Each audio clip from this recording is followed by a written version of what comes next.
News Brasil, WhatsApp liberado 964450532, porque agora é um assunto interessante, gente. Quero a sua participação. Mande a sua opinião, né? Se você não quer fazer uma pergunta, pelo menos a sua opinião. O que você pensa sobre a educação nos dias de hoje, né? A educação é para a escola ou é para os pais? Já parou para pensar? Eu acho que a nossa função de pais é educar.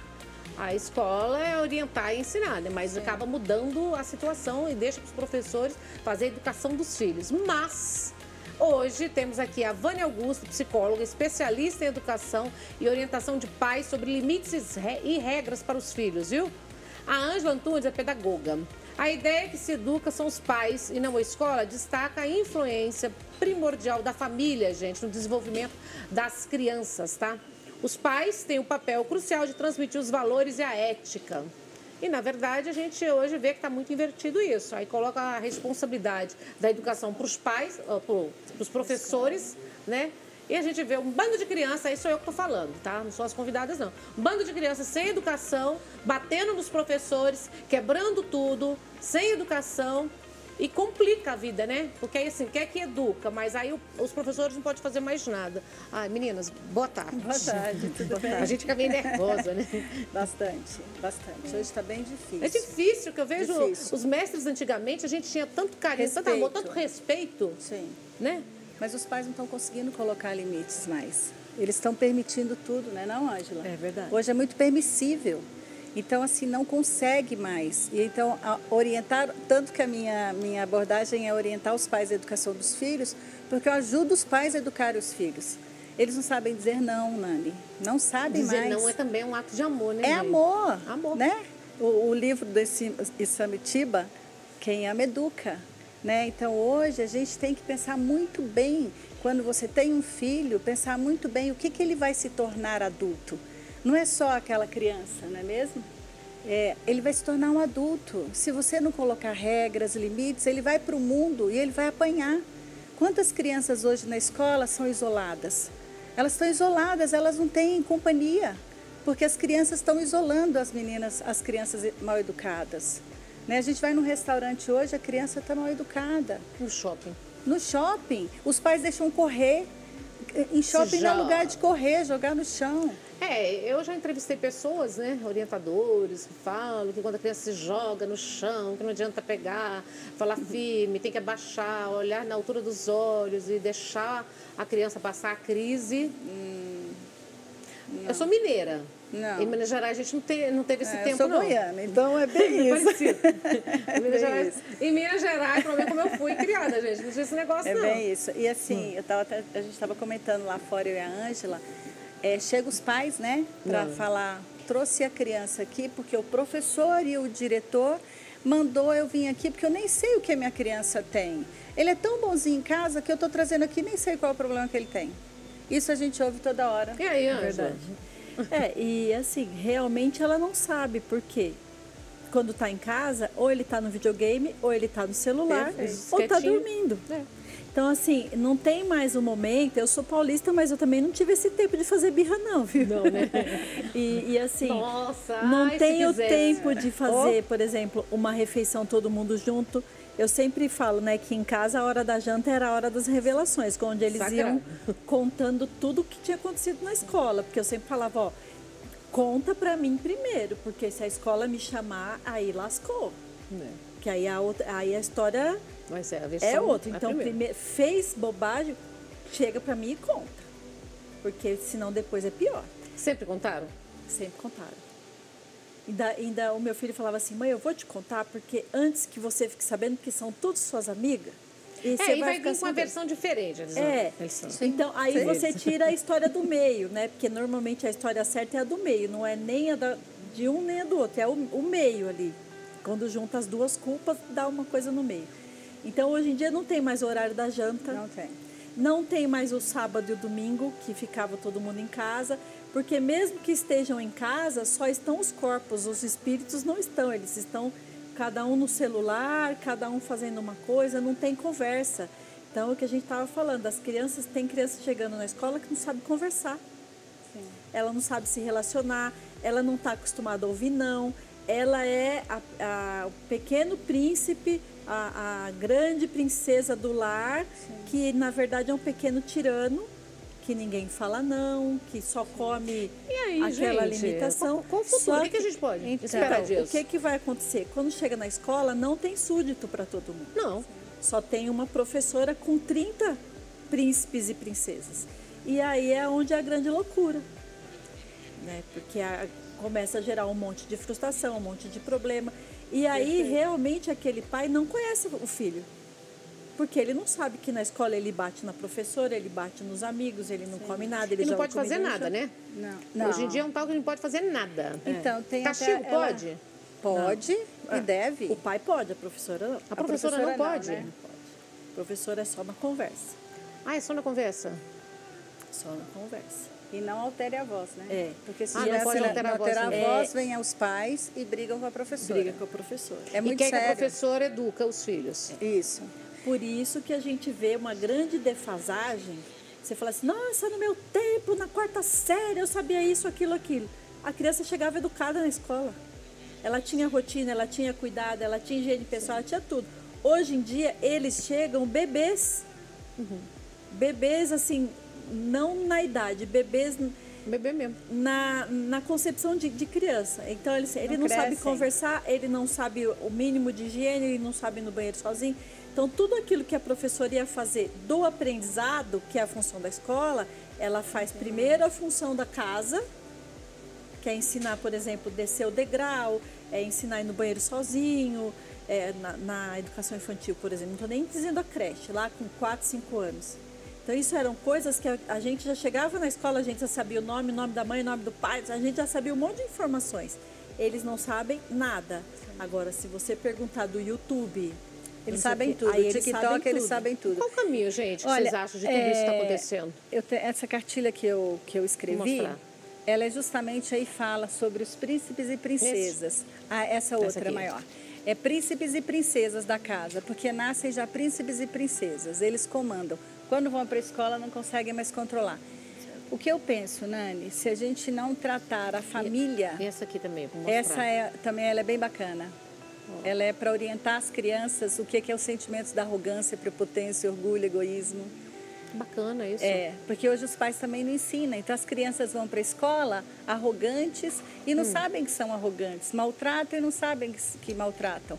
Eu ouço pais falando para mim assim, como eu vou falar para minha filha que ela não é número 1 na escola?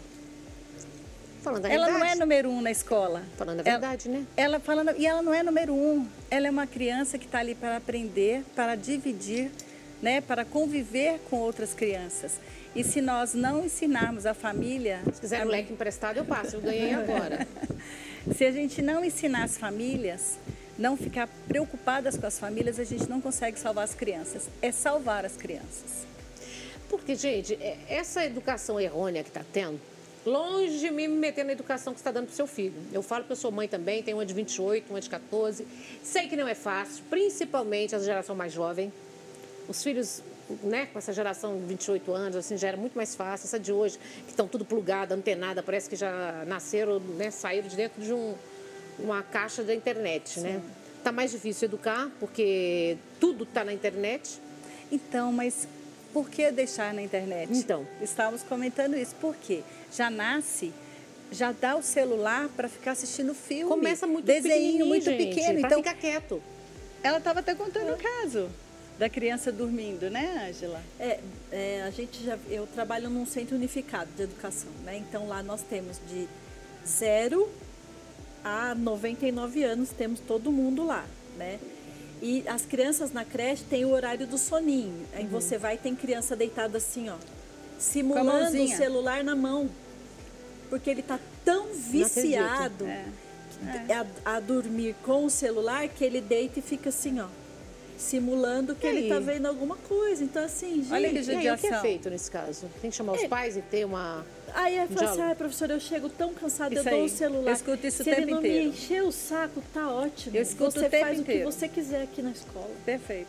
Eu escuto o tempo inteiro isso. Gente, vai ficar difícil, né? Vai. Fica quase impossível. Sim. Fica porque a vida vai ensinar e a vida ensina de uma maneira muito dolorida. Porque quando você se isenta de ouvir a criança chorar porque ela está frustrada, porque ela quer o seu celular, mas é o seu instrumento de trabalho, e você não, naquele momento não pode dar, ela vai chorar um dia, 2, no terceiro ela vai falar, agora não é a hora, eu vou fazer outra coisa. Agora, se você isenta ela o seu ouvido de ouvir esse choro, daqui 2, 3 anos, quando chegar na escola, você vai ouvir o choro, vai ouvir a reclamação e vai ter que procurar um tratamento. Sim. É muito pior.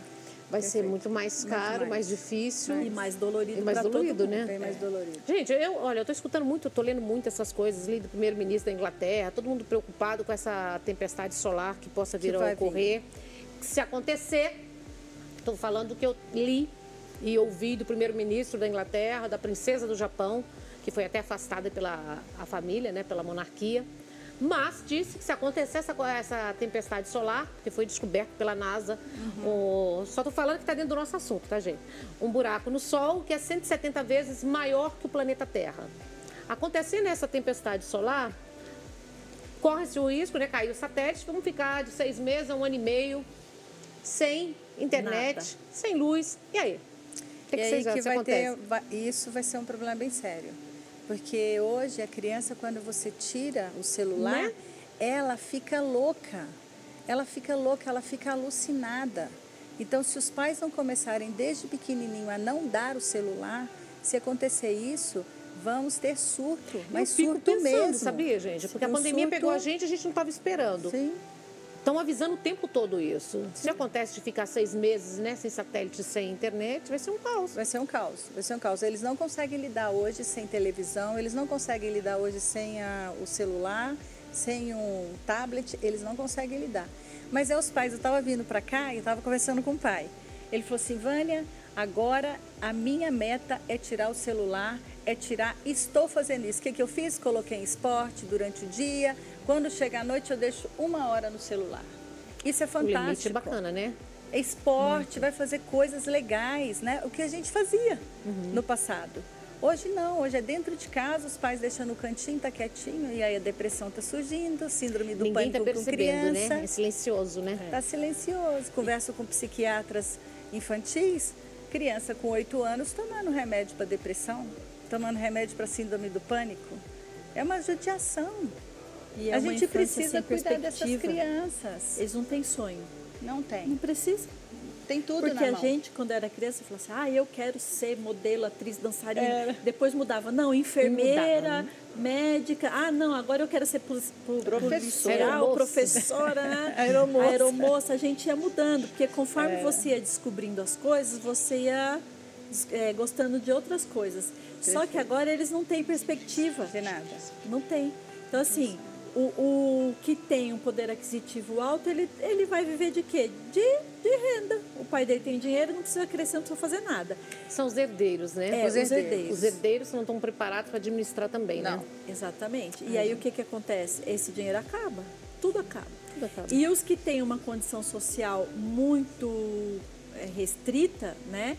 O sonho é ser jogador de futebol, agora jogadora de futebol, porque o futebol está ficando... Ou entregador, porque assim, não tem perspectiva de outras coisas, porque eles não vê nada além do que está na tela, não tem contato com outras coisas, e é muito triste. É uma outra realidade, triste, né, gente? Eu faço entrevistas com jovens, né? Me fala só uma coisa, por favor. Onde que as pessoas conseguem essas cartilhas?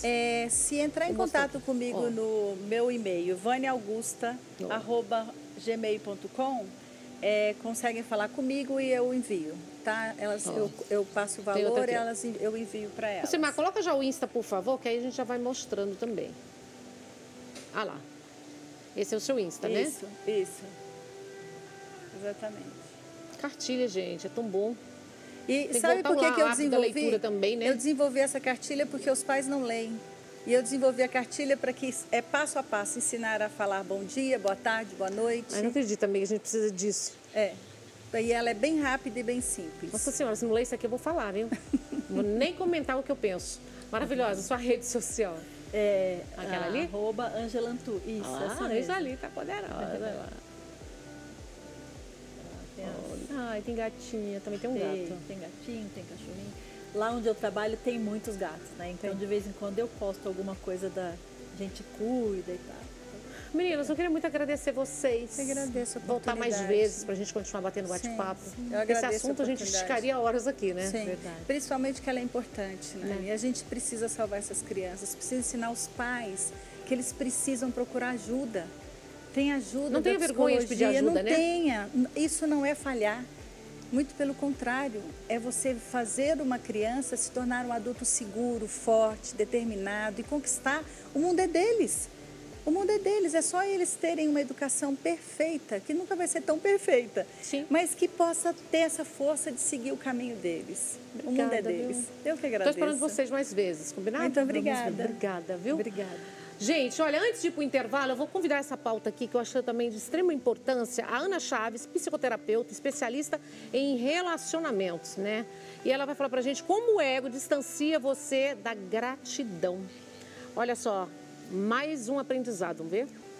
Meu nome é Ana Chaves e hoje eu vou falar com vocês sobre um tema de suma importância e profundidade, que é como o ego te distancia da gratidão.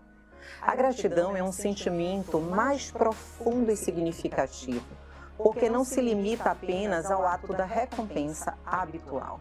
É mais grandioso porque traz satisfação e tem caráter psicoterapêutico. Todo aquele que é grato compreende o significado da gratidão real, goza de saúde física, emocional e psíquica, porque sente a alegria de viver, compartilha de todas as coisas, é membro atuante na organização social e é criativo. Por muitas vezes, predomina, confundindo os valores éticos e comportamentais, a ingratidão, a soberba, quando não do orgulho ou da prepotência, esse instinto transformados em sombra. Essa conduta é responsável por alguns mitos que existem no nosso inconsciente. E esses arquétipos buscam recursos de autoapaziguamento, dessa forma tentando conciliar a consciência que exige lucidez com o ego e a que prefere a ilusão. O self imaturo sofre o efeito do ego dominador e atribui-se méritos que não possui, acreditando-se credor de todas as bonanças que lhe são concedidas, sempre buscando por mais recursos que lamentavelmente não traz paz. Nesse estágio, tem bens que não sabe usar e amontoam-se em seus armários ou em bancos, acumulando presunção, sem se integrar no conjunto social em que se movimenta. E quando faz, destaca-se pelo orgulho e pelo falso poder externo, compensando as angústias internas com a bajulação e o aplauso dos outros, que se transforma em estímulo para exibir as qualidades que gostaria de possuir. Aspirar sempre por ter mais, sem a preocupação de ser melhor. A gratidão é uma bênção de valor desconhecido, porque sempre tem sido considerada na sua forma simples e primária, sem o conteúdo psicoterapêutico de que se reveste. Maravilhosa, né? Gratidão a você, poderosa. Ana Chaves, aproveita e sigam ela, gente. As dicas que ela dá sempre pra gente, é de muita... elucida muitas coisas, muitas dúvidas. Ela é simplesmente maravilhosa. Nia, beijo, poderosa. E agora, gente, vamos sair de um assunto que a gente estava falando de educação, né? De tudo que a gente precisa, para um outro medo, né? Vamos falar de fobia, vamos falar de medo e do que é a realidade, tá? Que não está muito longe dos nossos lares, não. Sérgio Bocalini, biólogo, seja bem-vindo. Tudo bom? Eu que agradeço o convite, Anne, para falar um pouquinho de escorpiões. Escorpiões. Escorpiões onde? São Paulo. Não estou falando interior, não. É aqui em São Paulo. Capital. Capital. Sérgio, por favor, professor, uma aula, pode ir mostrando, explicando, está acontecendo muitos casos? Muito, Nani. Só para você ter uma ideia, nós fechamos agora o último levantamento da Secretaria de Saúde do Estado de São Paulo, 46.423 casos de acidentes no Estado de São Paulo. É muita coisa. 46 mil casos de acidentes, né? As pessoas que foram picadas, desses casos, 7 foram a óbitos, né? Então, 7 foram a óbitos, é muita coisa. Então as pessoas precisam estar atentas que esses escorpiões, eles vão ocupando os espaços com muita facilidade, né? As pessoas chegam onde eles estão, transportam eles sem perceber em materiais de construção, madeiramento que são utilizados nas residências. Tudo isso facilita a dispersão desses bichos. Então é importante tomar alguns cuidados para evitar os acidentes, né? Tipo, quais os cuidados? Manter os quintais limpos, bem organizados, sem acúmulo de entulho, aquele material de construção inservível que não serve mais para nada, que fica lá no cantinho, pilha de tijolo, descarta, não fica com ele acumulado. Está num processo de reforma? Inspeciona o material de construção que está chegando, porque às vezes vem ali nas pilhas de madeira, no madeiramento de telhado, acabam esses bichos chegando nos espaços. E aqui, para vocês terem uma ideia, né, a diferença de tamanho e como eles conseguem ser transportados com muita facilidade. Vem, Ricardo, vamos vir aqui para a gente mostrar. Vou mostrar aqui, vamos assumir para a gente mostrar, porque está acontecendo, viu, gente? O aparecimento de escorpiões e muitos aqui em São Paulo. Aqui são todos os escorpiões amarelos, é o que nós temos aí de mais perigoso, né? O veneno dele é um dos mais potentes que a gente tem aí das espécies que estão aparecendo em área urbana. Ele é muito frequente na região sudeste, né? Pegando Minas, São Paulo, Rio de Janeiro, São Paulo, como eu falei, está um aumento muito expressivo e ele começa a se deslocar para outras regiões. Já encontramos ele no sul do país e também no norte do país, com uma certa frequência ele começa a aparecer. Aqui a gente tem uma coisa interessante, Nani, que são todas fêmeas. Né? Essa espécie não tem macho. Com algumas exceções, não tem macho, né? Com algumas exceções... dominando, a mulherada está dominando. As mulheres vão dominar, né? A natureza já vem mostrando isso daí. Por que não tem macho? Ela se reproduz por partenogênese. Se a gente for pensar no processo evolutivo, é uma coisa muito viável, né? Não precisa se encontrar com macho para se reproduzir. Então, a certeza que ela vai procriar, que a espécie vai permanecer, é grande, né? Viu? Nós temos em Minas... morrendo, mas o negócio é sério. Se as fêmeas estão procriando sozinhas, meu filho, imagina, hein? Para defender as crias delas, vocês não têm ideia. Então, elas se reproduzem por partenogênese, né? Então, aí você tem vários tamanhos, desde os menorzinhos que eles vão... Você quer pegar a capinha e mostrar pro Ricardo ali? Por aqui. Então, tem aqui, né, alguns indivíduos bem pequenos, né? Só uma pergunta, esses pequenininhos faz estrago ou não? Faz estrago também faz. Eles têm o veneno, porém uma quantidade menor, né? Mas eles fazem... Você pega criança, sim, sim. Né? Esse é o grande problema, Nani. Crianças e pessoas com mais idade, os você idosos. Pega a criança. Né? Aí a gente vai ter uma situação bem complicada. Então, aqui até quebrei o abdômen dele aqui, que ele está meio sequinho, né? Então, você vai tendo esse crescimento, né? Até chegar num adulto que está apto à reprodução, né? Se você observar aqui, Nani, você vai ver que tem essa estrutura que parece um V, tá vendo? Ele é um pente e esses animais, eles conseguem fazer uma varredura na superfície onde ele vai transitar. Então ele consegue perceber substâncias químicas que possam ser nocivas a eles. Olha que inteligente. Por isso que algumas pessoas falam que não existe produto para escorpião, que não é verdade, né? Nós temos produtos sim para fazer controle de escorpiões. Mostra o V de venâncio aí, aqui, ó. De venenosa. Tá vendo aqui essa estrutura? Levanta um pouquinho assim. Deixa eu levantar ele aqui, acho que dá para ver melhor. Quer levantar? É pro V, olha lá. Olha lá, tá vendo, gente? Esse V aqui, ó. Isso, mais clarinho. Aqui, né? Ó, esse Vzinho aí. Aqui ele tem cerdas quimiorreceptoras que ele consegue perceber substâncias químicas que podem provocar a morte dele. Então, quando ele percebe, ele se retrai, fica escondido. Fantástico. E se não dá tempo, ele tem uma coisa interessante, né? Ele consegue fechar, tem uns pontinhos que você está vendo aqui, ó. Tá vendo essas bolinhas aqui? Né? Aqui são os estigmas respiratórios. É por aqui que entra o ar para ele respirar, tá?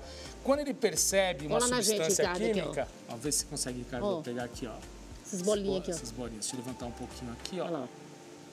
Essas bolinhas que tá vendo, essas bolinhas, essas pintinhas aí?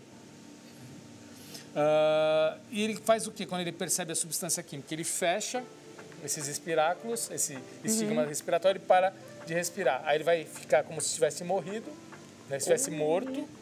Passa alguns um tempo ali, aí ele sai no que nós chamamos de posição de bailarina. Ele levanta nas pernas e sai andando para não encostar o abdômen, a região ali do abdominal, na superfície, para não se contaminar. Então ele tem assim, uma série de estratégias. Olha que defesa. Por isso que é complicado o controle dele. Assim, né? Esse aqui tá... Aqui nós temos as quelíceras, né, onde ele usa para capturar, né, os pedipalpos aqui, onde ele usa para capturar a sua presa, e ele leva aqui na boca, que a gente tem as quelíceras, né, que faz parte do aparelho bucal dele, que ele vai triturar a presa e vai se alimentar. Quais são as presas? Esse que é o grande problema também. Ele adora barata.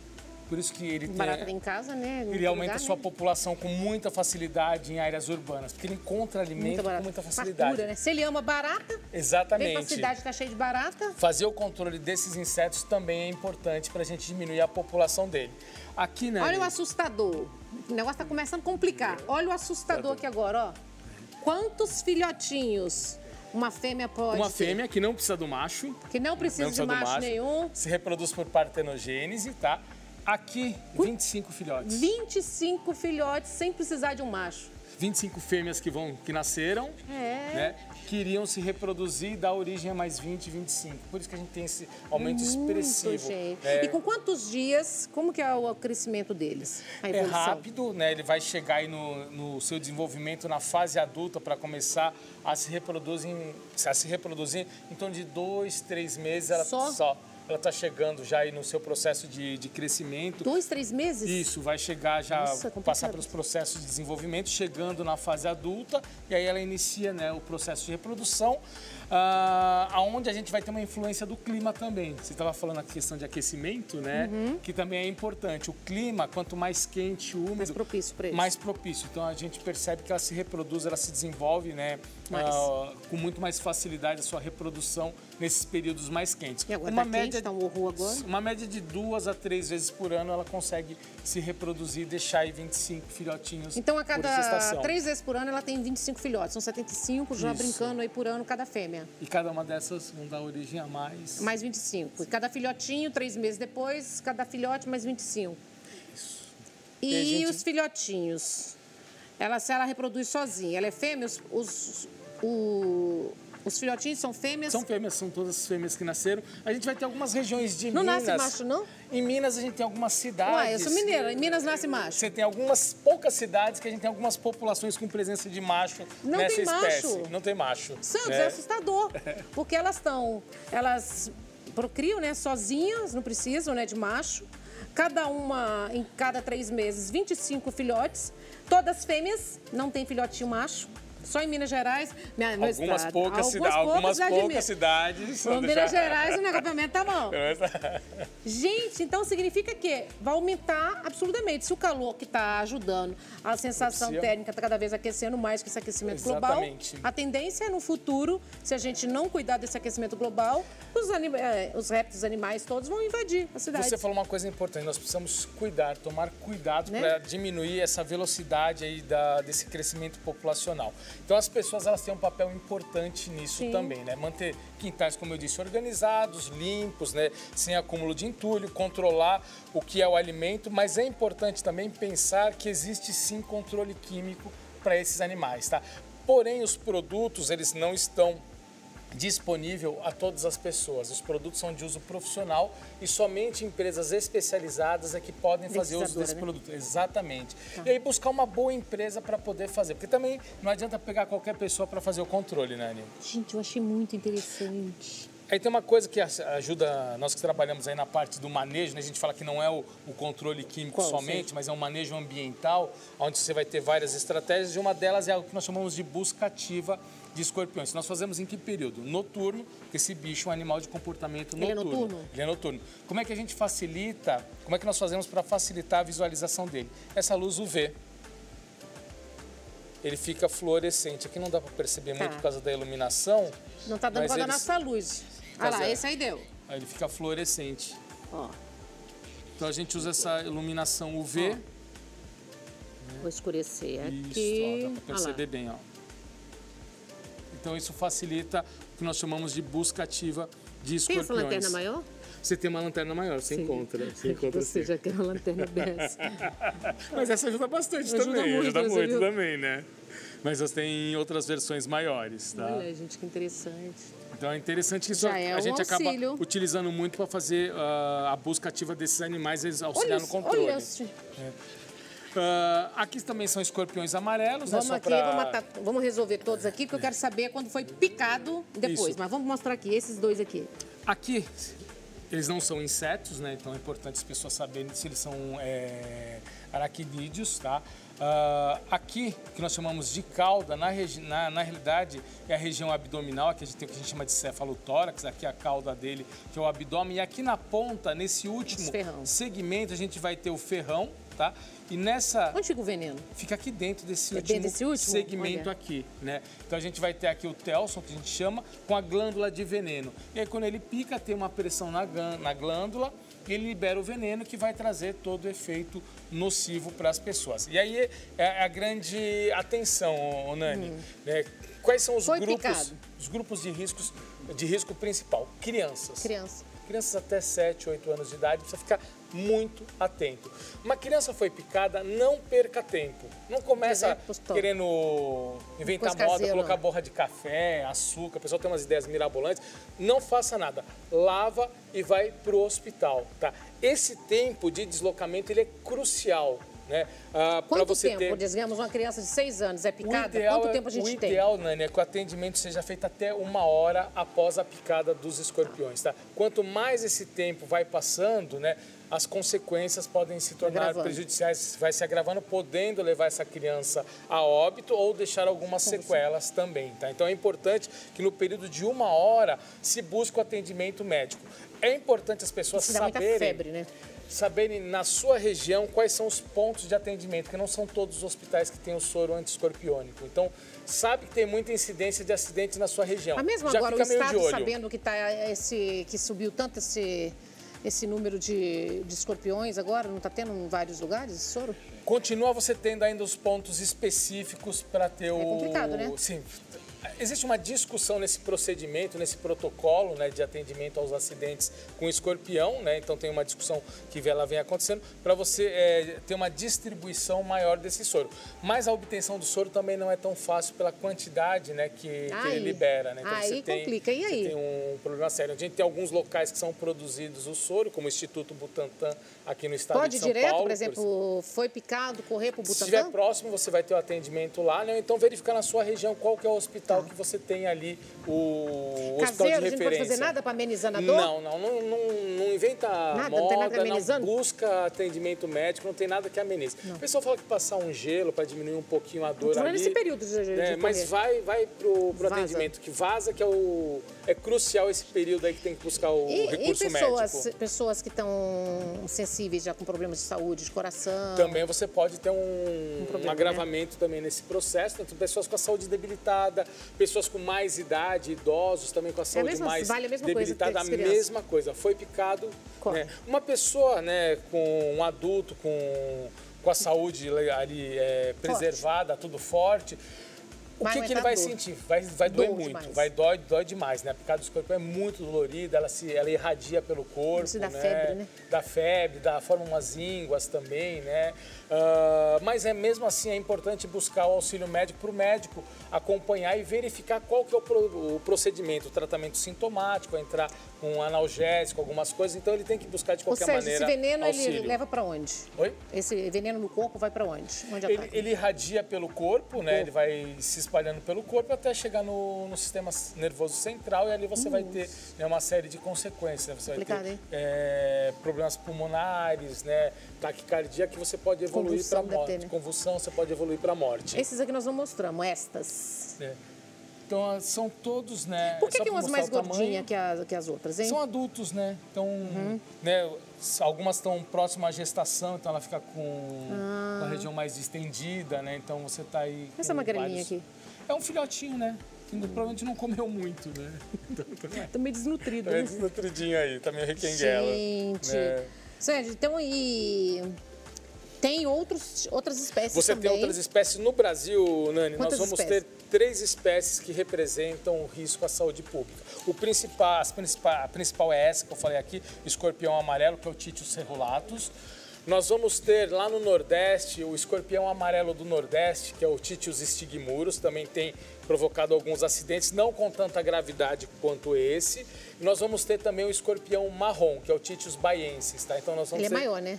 Ele é mais ou menos desse tamanho aqui, ele confunde um pouquinho, né? A coloração dele muda, fica muito parecido com esse aqui. O que a gente usa? Aí você precisa de equipamento óptico para poder ver isso, né? Então você tem que olhar alguns detalhes para saber quem é quem, né? Mas você tem o escorpião marrom também, que provoca alguns acidentes, mas não com tanta gravidade quanto o escorpião amarelo. Tem que tomar cuidado. Gente, eu sou mineira, né? Lá em Minas, por exemplo, tem que ter muito cuidado quando vai calçar o tênis, a bota, colocar um casaco, gente. Por mais que você esteja numa casa de campo, sítio, então não enfia o pé, entendeu? Dentro de tênis, dentro de bota, principalmente. Você pega e bate. Bate, sacode, balança o casaco, olha, verifica, né? Essa recomendação era muito comum a gente fazer para o pessoal no interior. Vai viajar, né? Vai passar as férias para as pessoas que moravam e moram em área rural. Essa era uma recomendação que a gente fazia. Agora essa recomendação passa a ser para a área urbana também. Né? Não é? Tá numa casa, tá num local que tem presença de escorpiões nos arredores, não deixa de inspecionar os sapatos, dá aquela batidinha, chacoalha a vestimenta, na cama antes de dormir, chacoalha. Evita de deixar, Nani, se você sabe que ali na residência já teve casos de aparecimento de escorpiões, evita de deixar coberto ou lençol encostarem no chão, inspeciona, compra essa lanterninha, pode ser essa pequenininha mesmo. Essa lanterna, essa mística onde compra. Inspeciona, já teve incidência de escorpião no quarto, antes de deitar, faz uma varredura, dá uma olhada para retirar, para eliminar esses bichos dali. Uma curiosidade básica, aqui em São Paulo, quais as regiões que está tendo... Estado todo. Tudo? Todo estado. A gente não tem uma região... Qual é o seu bairro, Santos? Osasco? Tem. Tem. Não está fora da brincadeira, não. Ali na Zona Oeste de São Paulo, Zona Norte, o estado de São Paulo vai ter espalhado... E aqui na capital? Na capital nós temos também, né, tem aparecido no centro da cidade, a gente teve casos em prédios aparecendo escorpiões, eles sobem, Nani, pelas aquelas prumadas por onde passam a tubulação hidráulica, eles se deslocam de um andar para o outro, espaços vazios numa construção. A última pergunta, Sérgio, senão eu vou ficar aqui horas e horas. Qual o tempo de vida de um escorpião? Então, ele consegue viver bastante tempo, né? Vai ficar aí circulando no ambiente, se ele não for predado, não tiver uma ação de um produto para fazer o controle dele, uns 3, 4 anos ele vai ficar de boa circulando por ali. Então, ele tem uma longevidade bem interessante. Bem interessante, né? Então, a gente precisa tomar os cuidados necessários. Nossa Senhora, o de Minas dura mais? Não, mesmo... Ô Sérgio, rede social, como que nós encontramos você, que deve dar sempre informação, né? Olha, pode ir no @sbocalini, tá? Vai ter as minhas informações lá. E também o Sindiprag, também tem ali, né, o Instagram do Sindiprag, @Sindiprag, e o @Feprag também, tá? Feprag, que a gente vai passando as informações ali na nossa rotina, no nosso dia a dia. Obrigada. Tá? Você traz mais animais pra gente? Trago sim. Uma coisa legal, Nani, só para fechar aqui, sei que o tempo é corrido. Cuidem de alguns animais silvestres que eles comem escorpião. Gambá come muito escorpião, saruê. Então não fica matando saruê, não fica matando gambá. Deixa eles sapo, tudo, né? Ali deixa os bichinhos que eles vão se alimentar. Controle natural. A cadeia. Exatamente. Sérgio, você vem pelo menos uma vez por mês? Me chama que eu tô aqui. Qual que você tem mais? Vamos programar. Podemos falar de barata, formiga, rato. Combinado. A praga que você quiser, a gente fala. Combinadíssimo, tá Fechou? bom? Fechado. Perfeito, então, né? Obrigada, querido. Fica comigo. Nós vamos pro intervalo comercial, um minutinho só. Percebeu, né, gente? Mulherada tá o poder, hein? Né? Um minutinho só e a gente já volta. Eu não sou fraca, não. Tá, não.